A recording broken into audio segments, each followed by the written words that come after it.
กับ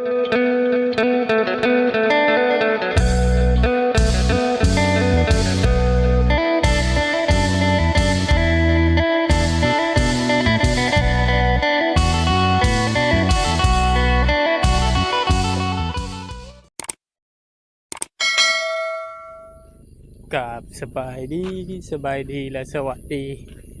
พ่อแม่พี่น้องFCกันเพื่อสุขสุขคนว่าทางฝั่งลาวทางฝั่งไทยหรือต่างประเทศยินดีต้อนรับเข้าสู่ช่องบาจามัมอีกแล้วอาหารไม่เท่า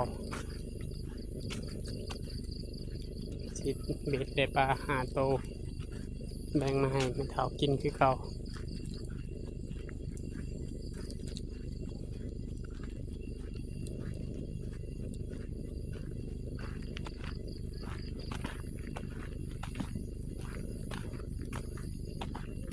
อยู่อีบ่ไม่เท่าได้อย่างกินเลยได้อย่างกินแรงไม่เท่า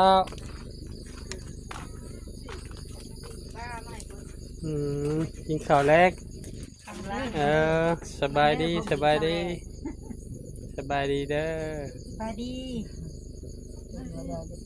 โอ้ยกินปิ้งปลา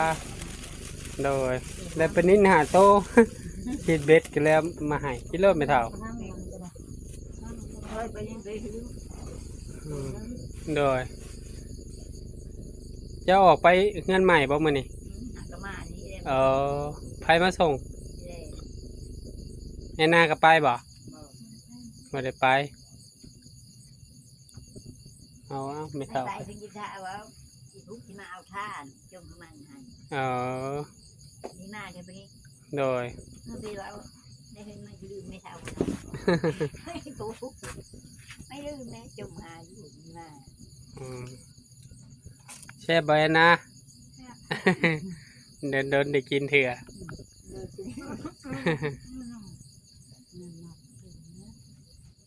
กินอย่างไรมึงแล้วนะกินน้ำกินได้ไม่เท่า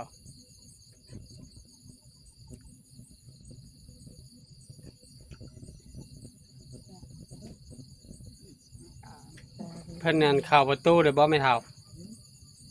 นึกว่าเพิ่นทา4 ประตูเฮ็ดยังมื้อนี้ไปบ่สร้างไปเฮ็ดยังยากระโหลกเล็กยากระโหลกโดยยาเอายานี่เด็กยาแนววะยาแนวให้จะแดงกระทุดแทงน้ำขุดแทงน้ำขุดแทงน้ำแทงน้ำเขาขุดเสาขันใหญ่ไปผุ่นเจ้าก็เอาถังใหญ่แก่ไปเลยเอาถังใหญ่เมื่อนำเด้อเอาถังใหญ่นั่นนี่จะเอาถังข้าวมาเลยบ่ได้เอาถังใหญ่นี่บ่ขึ้น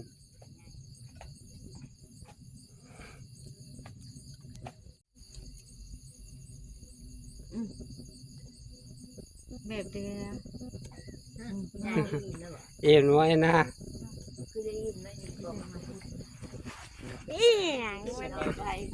ช่างปีนได้กระตูโดยกินอาหารดีๆโดนได้กินเถอะลูกสาวซื้อมาให้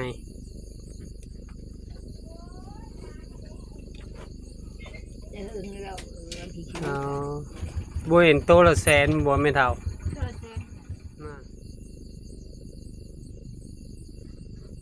เนื้อมันลายชิ้นมันลายว่ะปลากระสัง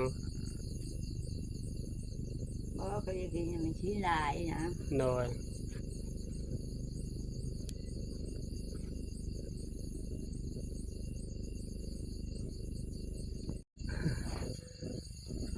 หาข้อนเฮือนเอาก็ว่าแนมหาไม่เท่าไปใช้ได้ไม่ได้เข่ามาตอนค่ำเจ้าไปเจ้าจะเห็นยังโคตรพักแล้วก็ไปเท้าแค่มาบนคนนี้เท้าให้โดยอยู่นำ ลูกปีแรมมาเด้ อ๋อ ยืมมาเที่ยวนะแม่มาจันไม่ตู้พวกนี้กระดม อ๋อ ไปยืมมันละ โดย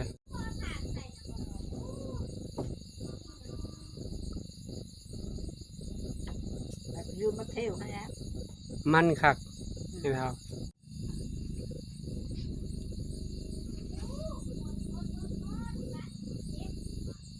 ผักกาดขาวน้ำหนึ่งจำแจ่วหรือว่าแกง มึงแย่ โดย แล้ว หนึ่งข้าวใหม่นะ มึงก็ไม่มึงเขา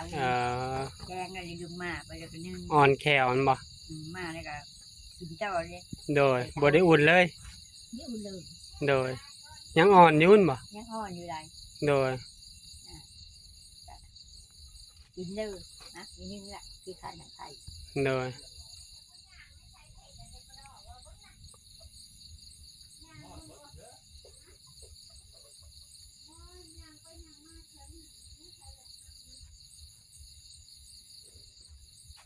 อาบน้ำมาแต่พุ่นเลยบ่ไม่เท่า น่าเป็นอาบ อากาศเย็นแหละ เอาไว้หาไม่เท่ามื้อนี้เบิดมื้อบาดจะมั่มบ่ได้ไปหามื้อนี้คาเวียกแน่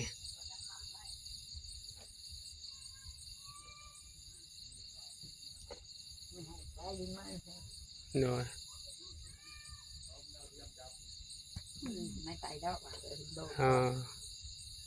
โดย ไม่ไปจะเห็น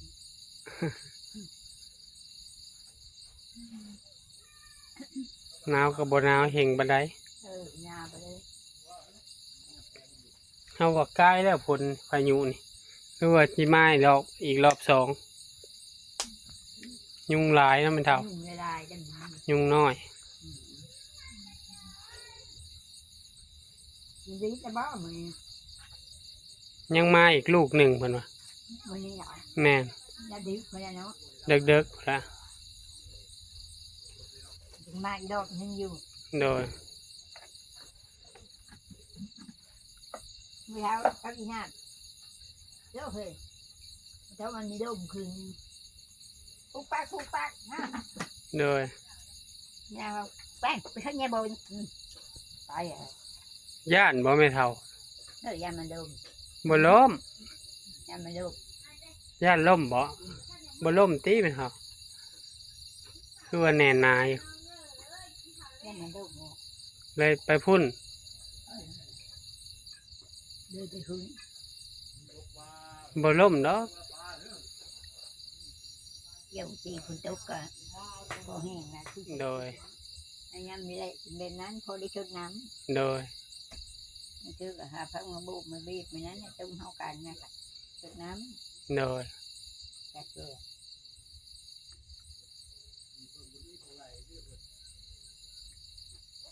ว่าสิออกไปอยู่ฝนบ่ตกแล้วบ่ได้ไปคาเวียกแน่ มือนี้จะมืดดู มื้อนี้ มืดทำมันไม่ตก โดย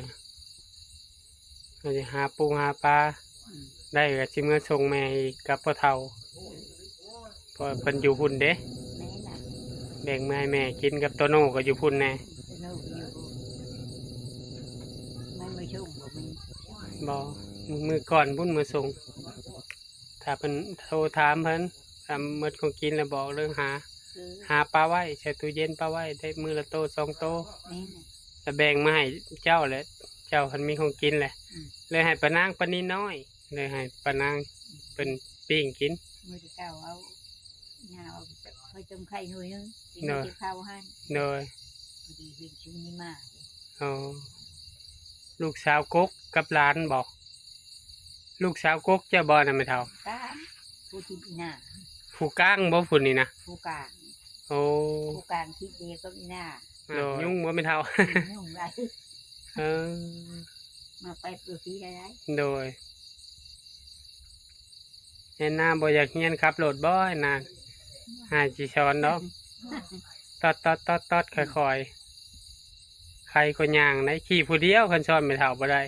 ไม่เท่านายน้องพวงมาฮับ หรือว่าบ่าวไปส่งก็ได้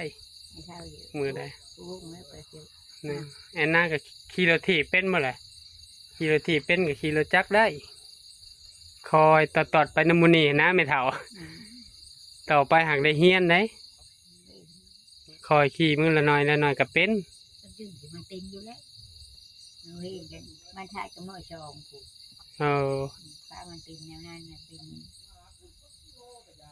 โดย คือคนเมื่อคนอ่อนเวลาอยู่ โดย เป็นแนวนั้นมันเป็นอยู่แล้วมันครับ ให้แม่ให้แม่ตุนเฮียนน้ำเพื่ออยากไปหันไปหนีเด้แมันบอกเพื่อที่เจ้าชิย่างมาย่างไปสมุนไปอยู่เฮือนใหม่เด้ย่างไปอีกบรรทัดไม่เท่าเพิ่นพักพรมัน เป็นที่เดิมว่าเวลาจะไป คันเพิ่นให้เผาก็เผาอยู่พุ่นสำบายไม่เท่าเลย อยู่ที่บ้าน แก่ชะลอเมื่อเฮาสิแก่มื้อให้ดอก ไปเย็น หายใส่สอบไว้เนาะไม่เท่าคันว่าเจ้าจะโดยมาฮอดนี้บ่จะมั่มขอบุญขอบคุณพ่อๆแม่ๆ FC ทุกท่านที่เบิ่งคลิปบ่จะมั่มแต่ต้นจนจบ ก็ได้ โดยบ่ข้ามโฆษณาเพื่อเป็นกำลังใจบ่จะมั่ม